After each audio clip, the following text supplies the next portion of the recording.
community. My second video in a row that I'm doing here. Just did the John Coltrane one. This is part 3 in my jazz A to Z series. I'm a week behind, or 2 weeks behind with the holidays. So this little stack that I have is, I pulled out, I think it was 2 weeks ago now. And I haven't listened to them much in the past week. I did listen to them multiple times in that week before Christmas, or the week of Christmas, right before Christmas. And even at the time, I was struggling to like kind of formulate what I was going to say about them for a few different reasons. And now obviously for me, it's hard as time goes by, from the time I've listened to remember.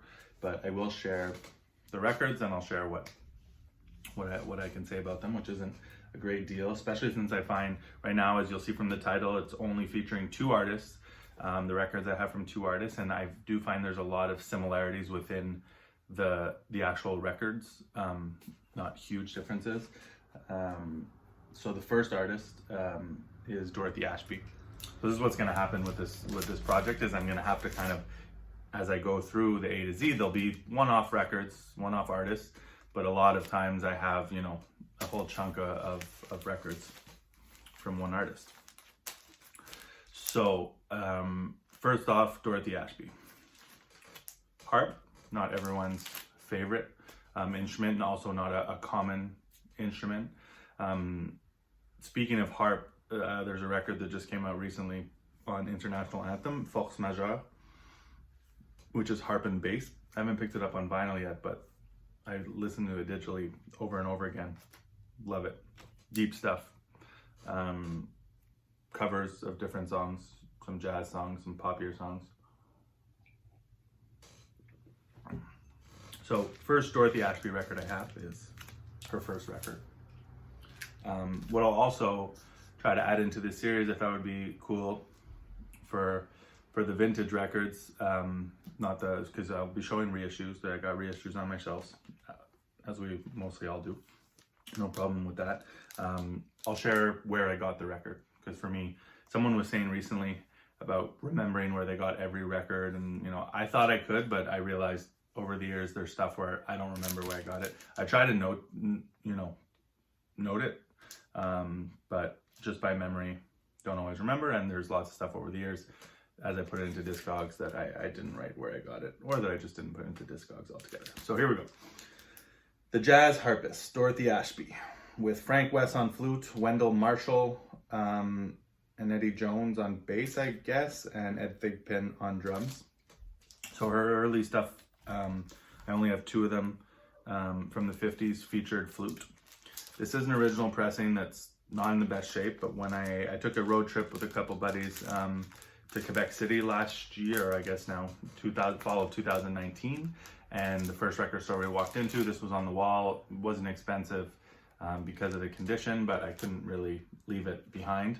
But it's also not, so the cover's in great shape. So it's an original, I think is it a Canadian pressing? Not sure. Oh, printed in the USA. So it's on Regent. It's a very, it's straightforward, mellow jazz record, harp, bass, drums, and flute. It's enjoyable, not gonna blow you away, just kind of a cool piece to have, but not essential listening by any means. I don't know the years with this new, I kind of moved my camera over and my setup for videos, and I realized it's good because I can have access to the turntable. As you saw in my last video, I used to sit on the floor. I can also have access to a computer if I need to look stuff up. So this was 1957. The next record she put out, Hip Harp, I don't have on Prestige. And then the next one was on New Jazz, which was titled Dorothy Ashby and Frank West in a Minor Groove. And I don't have that title, but I do have it as Dorothy Ashby Plays for Beautiful People. So this is prestige later pressing where they retitled new artwork and put out probably 65, 66, I'm not sure the year. But, and this is nice. It's the same thing in the sense where it's like, it's mellow and kind of just an enjoyable record, but there's definitely more of a bit of a groove that she's introducing. Kind of get a sense of where she's going later on in the 60s, but I mean, nowhere near that, but you definitely, the bass is a bit groovier, it's moving a bit more. You still have Frank West on flute. So yeah, this, you know, still in the 50s here. Roy Haynes is on drums on this one, and Herman Wright, I guess is playing bass, but I don't know, I'm not familiar with him. So yeah, In a Minor Groove, or Dorothy Ashby Plays for Beautiful People. The next, is this the next one she put out? So there was one other on Jazzland called Soft Winds, the Swinging Harp of Dorothy Ashby. Don't have that one from 61. Then we go to 62. Oh, I forgot to mention, this I bought in Montreal at Sonorama. This one, Dorothy Ashby. Most of my Dorothy Ashby, then all the rest of them that I'm going to show, I picked up in Michigan. She's from Detroit, so I picked them up around that area. More likely to find them there, I would assume. I know they don't pop up often. This is Dorothy Ashby, self-titled. Now she moves on over to Argo, which I believe is where she will... No, I lied. On Argo. And this one, I think she drops the flute. She does bass, drums, and harp. And, you know, still just kind of enjoyable, but not blowing you away. There are some, you know, like I said, mentioned a bit of a groovier moments. So yeah, Herman Wright is the bass player as well on this, and John Tooley on drums. So Argo, which is Chess, and then Cadet, which she recorded her classics on later. But then the next record, she jumps on over to Atlantic, which is weird. I don't know the story there. This one I picked up at Encore in Ann Arbor, Michigan, where my cousin's from, so I visit there, which takes me on digging trips in Detroit, where I picked up her next release, The Fantastic Jazz Harp of Dorothy Ashby. They're all nice, but they're not wow. Still a good record, still starting to get some of that grooviness in there. This one I picked up at People's Records. It was a stereo pressing, not in the best shape. I kind of hadn't realized that, I guess. I cleaned it up and it improved a little, but there's definitely quite a few marks on here, and plays some of the songs play better than others, but nonetheless, just kind of a cool piece to have, this original stereo pressing. Then we get into kind of where it's at with Dorothy Ashby. I only have 2 out of the 3. She only put out 3 more records after that. And I don't know what happened to Dorothy Ashby after this early 1970, to be honest. I do see some stuff listed here and from the 80s that looks like from Japan, but I don't know what that is. So these are the sought after ones. These are the ones you want. I love these records. First one is Dorothy Ashby Afro Harping, featuring Soul Vibrations, and this is beautiful. Arranged and conducted by Richard Evans. That's what makes the difference here. Still, maybe not everyone's thing, jazz harp, but really with this is getting into like really bringing that soul into it, that soul feeling, the jazzy soul, the grooviness, the grand arrangements of Richard Evans. Just for me, hits the spot. I love it. This is probably my favorite of the 2. The next one being Dorothy's harp. And honestly, from what I don't know the next one, I always forget how, Rubaiyat, I'm not sure how you say it, of Dorothy Ashby, her last one, seems to be the funkiest from what is my feeling, but I don't know because I haven't listened to it in full hoping to find a copy one day, but it seems to be the hardest one to track down. So this one also arranged and conducted by Richard Evans, in the same vein as this one, but in my opinion, this one's where it's at. This one's from so we're talking about 1968, 1968 for this one, 1969 for this, and the next one 1970. So one a year. She was putting just like 3 classic records on cadet.